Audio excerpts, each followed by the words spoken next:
Lot में वो मौका मिल जाता है जिस मौके का उसे सुबह से इंतजार था। वो उसे पीछे से पकड़कर उसके मुंह पर टेप बांध देता है और साथ ही उसके हाथ पैर बांधकर उसे गाड़ी में रखकर यहाँ से निकल जाता है।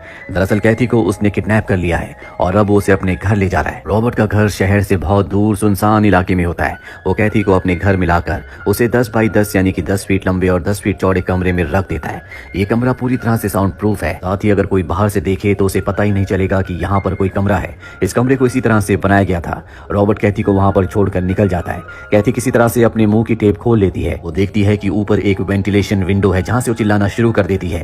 तभी अंदर रॉबर्ट आ जाता है जिसके हाथ में गन होती है। कैथी ये देखकर डर जाती है। रॉबर्ट कहता है कि अगर मैं तुम्हें मारना चाहता तो कब का मार चुका होता। कैथी उसे पैसे भी ऑफर करती है लेकिन वो साफ साफ मना कर देता है। वो कैथी से उसका नाम पूछता है। वो बोलती है कि मेरा नाम कैथी नॉलैंड है। जो सुनकर रॉबर्ट उदास हो जाता है और वहां से निकल जाता है। जिसके बाद वो टीवी पर न्यूज देखता है जिस न्यूज को देखकर उसे बिल्कुल खुशी नहीं होती। जिसके बाद वो कैथी के बैग से उसके आई कार्ड को निकालता है, उसके नाम को चेक करता है और अब रॉबर्ट को लगता है कि शायद उसने किसी गलत लड़की को किडनैप कर लिया है। वहीं कैथी को दिखाया जाता है जिसके हाथ पीछे बंधे हुए होते हैं। वो उसे खोलने की कोशिश करती है लेकिन खोल नहीं पाती। जिसके बाद किसी तरह से वो अपने हाथों को पीछे से आगे ले आती है और जब रॉबर्ट अंदर उसके लिए लंच लेकर आता है तो वो उसके ऊपर हमला कर देती है और इस कमरे से भाग जाती है।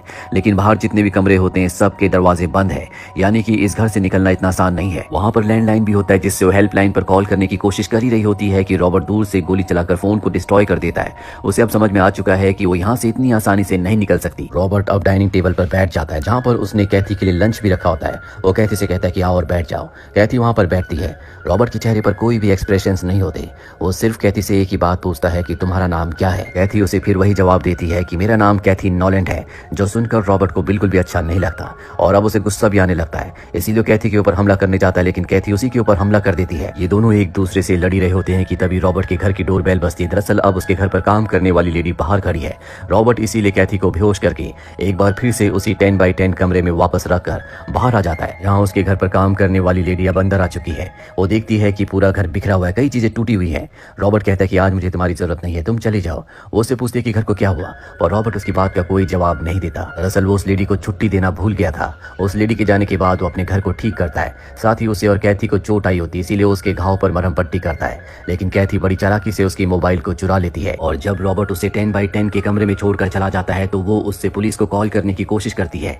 पर यहाँ पर कैथी की किस्मत अच्छी नहीं होती। यहाँ किसी तरह का कोई कवरेज नहीं है। वहीं बाहर रॉबर्ट को दिखाया जाता है जो टीवी पर एक बार फिर से न्यूज देखता है। दरअसल ये एक केस की न्यूज है जो कि एक हॉस्पिटल के खिलाफ चल रहा है, पर पुलिस के पास, कानून के पास हॉस्पिटल के खिलाफ कोई भी सबूत नहीं है, इसीलिए जल्दी केस खत्म हो जाएगा। एक बार फिर से रॉबर्ट कैथी के पास जाता है। वो उससे उसके परिवार के बारे में, उसके पास्ट के बारे में पूछता है। कैथी उसे कई सवालों का जवाब देती है पर रॉबर्ट उसकी बातों पर यकीन नहीं करता।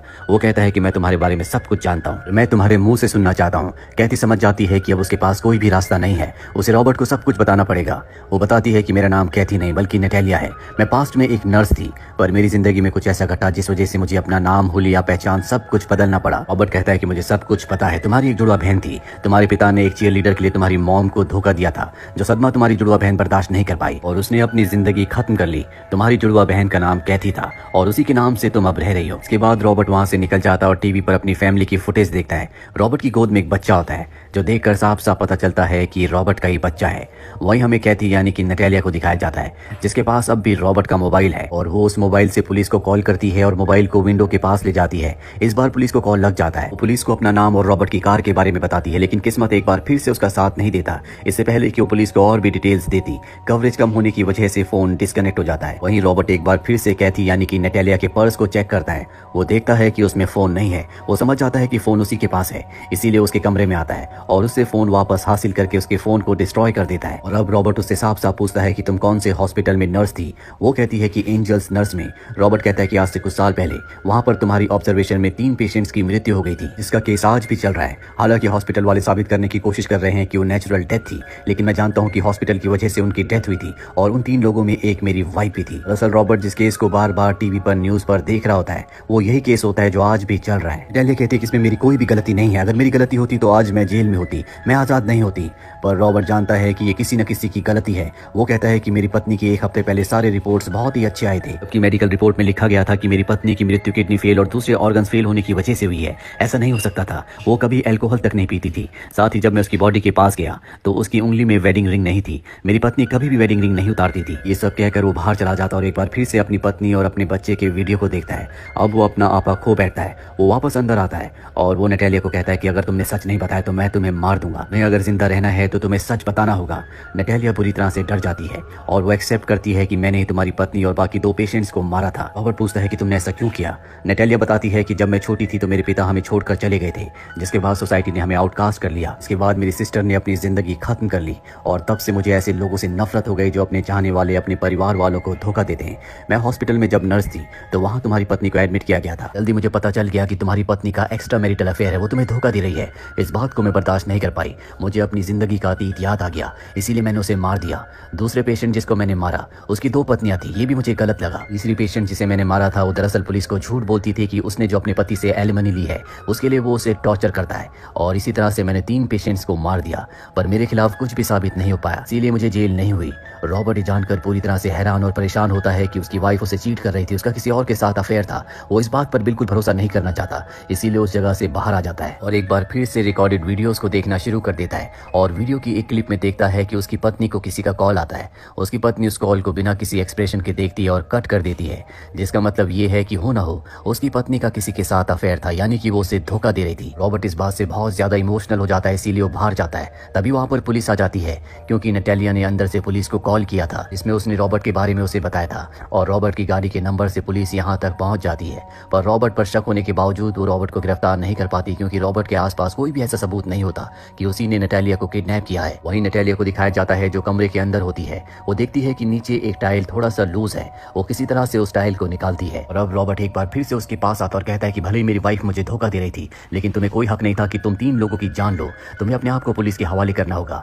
नटाली कहती है कि मैं अब पुलिस के हवाले अपने आप को नहीं करूंगी, मेरा नाम कैथी है और मेरी जिंदगी खुशहाल है। और तभी उसने जो टाइल निकाली होती है उससे वो रॉबर्ट के ऊपर हमला कर देती है, उसे जख्मी करके वहां से बाहर निकल जाती है। रॉबर्ट भी उसका पीछा करता है, इन दोनों के बीच में हाथापाई होती है और अब नटालिया के हाथ में उसकी गन लग जाती है। और तभी रॉबर्ट की जो मेड उसके घर में काम करने वाली लेडी होती है रॉबर्ट की बेटी के साथ घर वापस आ जाती है और नटालिया रॉबर्ट की मेड को गोली मार देती है, जिससे उसकी मृत्यु हो जाती है। साथ ही वो रॉबर्ट की बेटी को गन पॉइंट पर ले लेती है। रॉबर्ट से कहती है कि तुम्हारी पत्नी ने तुम्हें धोखा दिया था, इसीलिए तुम्हारी असली बेटी नहीं है। पर रॉबर्ट को इस बात से कोई फर्क नहीं पड़ता, वो अपनी बेटी से बहुत प्यार करता है। नटाली रॉबर्ट से कहती है कि मुझे तुम्हें और तुम्हारी बेटी को मारना होगा, तभी मैं बच सकती हूँ। रॉबर्ट कहता है कि इससे भी कुछ नहीं होगा, तुमने जो कुछ कहा है, जो कुछ किया है, वो सब कुछ रिकॉर्ड हो चुका है। यहाँ पर हर जगह रिकॉर्डर है।